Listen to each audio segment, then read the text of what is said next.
Hi, Dr. Cohn here. Do you ever stand up over the ball and just at the wrong time those inner gremlins start to distract you, or someone is jingling their change in their pocket and you can't get focused? Well, come on with me and I'll show you how to have Tiger Woods-like focusing skills. For those of you that aren't familiar with my work, my original publication was The Mental Game of Golf, and most recently I published Going Low, How to Break Your Individual Golf Scoring Barrier. And between those two books, I also wrote The Mental Art of Putting and Peak Performance Golf. This particular video is a preview of an upcoming program that I'm releasing called The Golfer's Mental Edge, an 8-week plan for ultimate golf confidence. All right, let's get to the good stuff. What is focus, or what is concentration?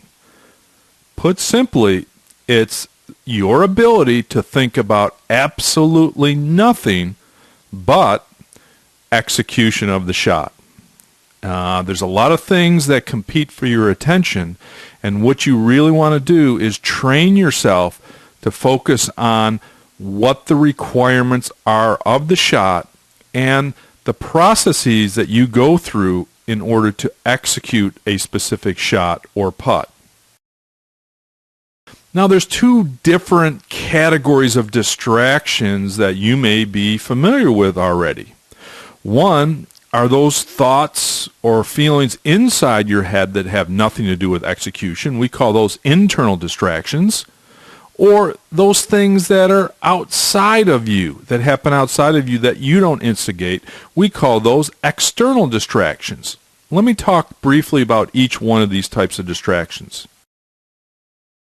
Now, internal distractions are the most difficult to overcome because you're the instigator. You start those particular distractions. They're those inner gremlins that you have when you're standing up over a shot or over a putt, and you have all these additional thoughts going on that may be unrelated to execution. Or it could be when your mind wanders off for no apparent reason, but usually there is a reason when your mind wanders off, because you're thinking about maybe that last drive you hooked or that last short putt that you missed comes into your head just at the wrong time. Those happen all on your own. The other category that I talked about previously are those external distractions. Now, most golfers are pretty good with the external distractions because those are the things that happen outside you. Maybe some things that your playing partners are doing, such as talking while you're making your shot, or other players in an adjacent fairway. I know some of the tour players I worked with used to have rabbit ears where they would hear the clubs jingling in the bag in an adjacent fairway as they walk down the fairway. It could be things like in the first tee shot where other people are around you and watching, which eventually turns into an internal distraction, but it's things on the outside there. And environmental distractions, such as, it's windy or it's raining, or things on the outside in the environment distract you as well. Okay, what are the keys to improving your concentration or having tiger-like focus? Number one, you have to have a routine, a pre-shot routine that helps modify your thinking. Number two, you need to click in your focus and focus on the ingredients of those routines. Number three, you need to recognize when you're not clicked in, when you're not focused.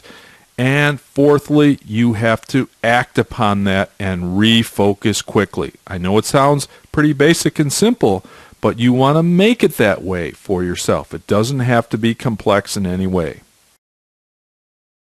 Okay, let's talk about the benefits of having that routine and it helping you focus. When you have a routine, and specifically a mental routine, those are the thoughts and images and feelings you go through to plan your shot, from planning to taking a practice swing to setting up and aiming and aligning, maybe thinking about your target or having one swing cue. Those are the things that modify and help you stay focused on the task and stay focused on execution. Then it becomes a matter of how well can you click in your focus to pay attention to those things that are only related to execution. Now, the real hard part comes when you're distracted, someone's jingling the coins in their pocket, or you have this internal distraction, you're thinking about where you're going to go eat.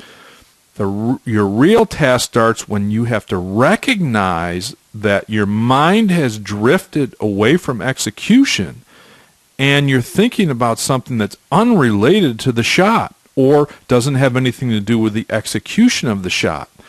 And that's where the skill of refocusing comes in. You have to be able to refocus on what's important. Now, some golfers will, what I call refocus on the fly. Other golfers will stop their routine and maybe go back to an earlier part of their routine when they recognize that there's a bad thought in their mind or that they're distracted. Okay, like I said, this video is based upon my new program, The Golfer's Mental Edge. It's going to be available on the 29th of January of 2009. I'm only going to have 50 copies available here in the first printing. These 8 CD programs are pretty expensive to produce, and it also includes an 83-page workbook. And by this time this rolls around, I'll probably have some neat bonuses that are going to come with it. But for now, you can head over to my website at peaksports.com/golf_confidence.php and pick up a free report, 6 costly pre-shot errors that golfers make during their pre-shot routine. This is a great little report. You can download this directly from my website, and by doing so, you'll get on the priority notification list when I have the Golfer's Mental Edge program ready to go. That's all for now. I'll see you in my next video in which I talk about the difference between having a success-driven mindset versus a failure-driven mindset.